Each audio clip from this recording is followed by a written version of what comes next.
Although Canva hasn't got a very extensive amount of video editing tools, there are a few things that you can do. If you're looking to zoom in on a video on Canva, I'm going to show you exactly how to go about it. So follow these steps.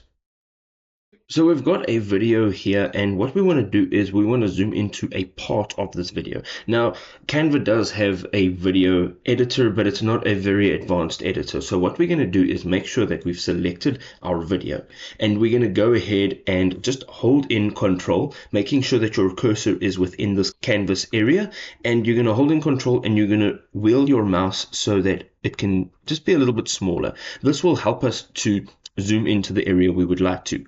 Now what you're going to do is grab the corners of the video, again making sure that it's selected, and you want to pull and stretch as far as you can. Now you may want to do this more than once depending on how much you would like to zoom in, and now all you need to do is click down and you can align your video again. So let's say we would like it center, because whatever we're zooming in on is actually center, and we want to make sure that it is aligned to the bottom of our canvas. So you can see now that we have zoomed into this area of the video. We can actually go ahead and we can pull our video again and stretch it and just realign it so that we've zoomed in some more.